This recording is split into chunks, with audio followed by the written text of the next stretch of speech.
vamos a colocar el tablero. Bueno, pues Place Deck.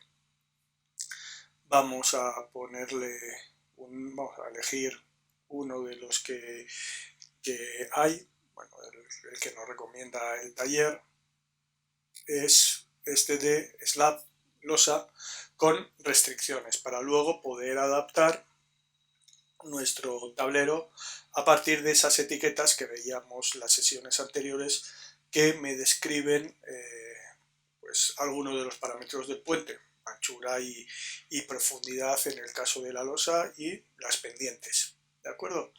Podría definir esta de slab with constraints 2 lanes o 4 lanes, bueno, al final es lo mismo. Este lo que pasa es que tiene más anchura por defecto, pero vamos a ir a este de aquí que es genérico. Bueno, seleccionamos y bueno, tenemos una serie de parámetros a elegir.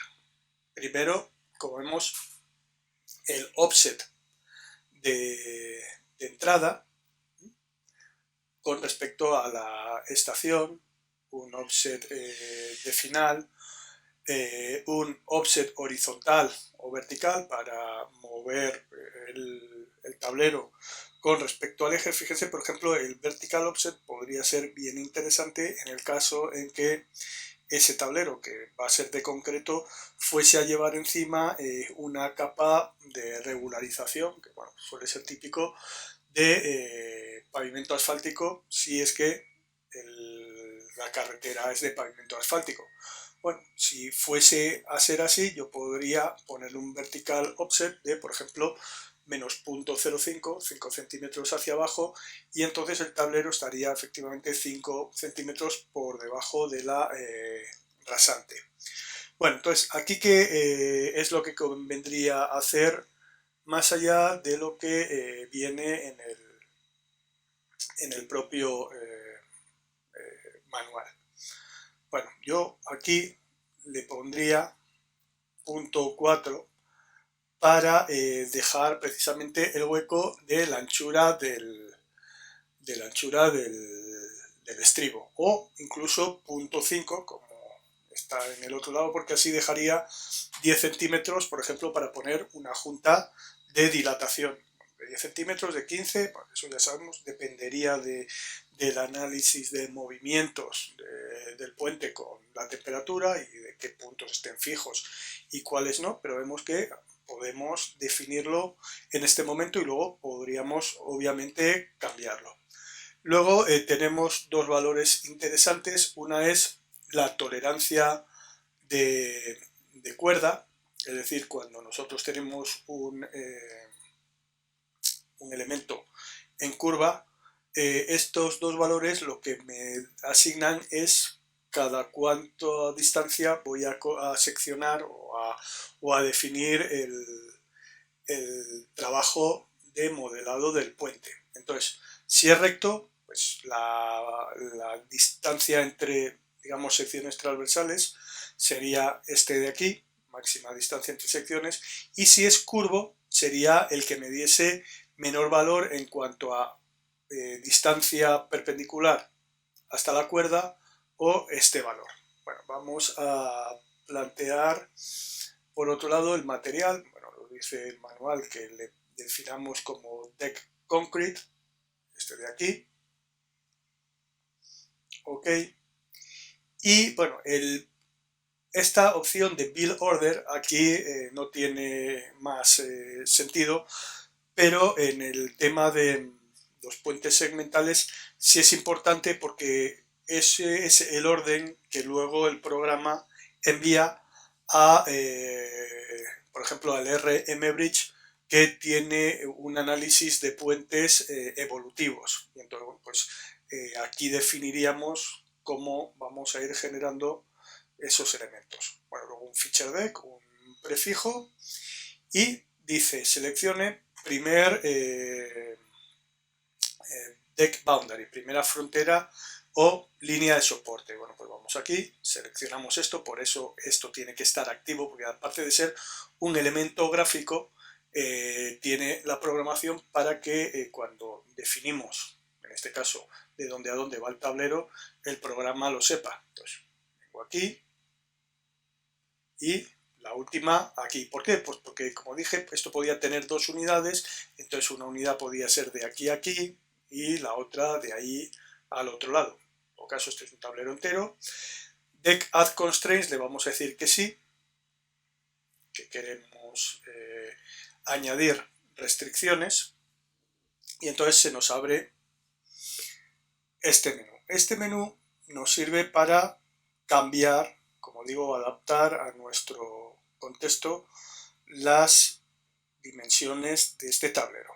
Como vemos, aquí están las variables, que son las etiquetas de las que estuvimos hablando en su momento, y hay dos formas de definir las restricciones, o bien a través de las variables o bien a través de restringir ciertos puntos para que vayan asociados en planta y en elevación a líneas que tengamos. Por ejemplo, podríamos tener un puente que luego tiene otro puente que sale a derecha o izquierda, y entonces tenemos el borde definido con un elemento tipo CAD. Bueno, pues podríamos obligar a que los puntos, pues el que fuese el P1 y el P5 en general, cuando estamos hablando de anchuras, siguiesen un alineamiento. Bueno, vamos a ir a las restricciones y lo primero que tenemos que hacer es activar cuáles vamos a actualizar.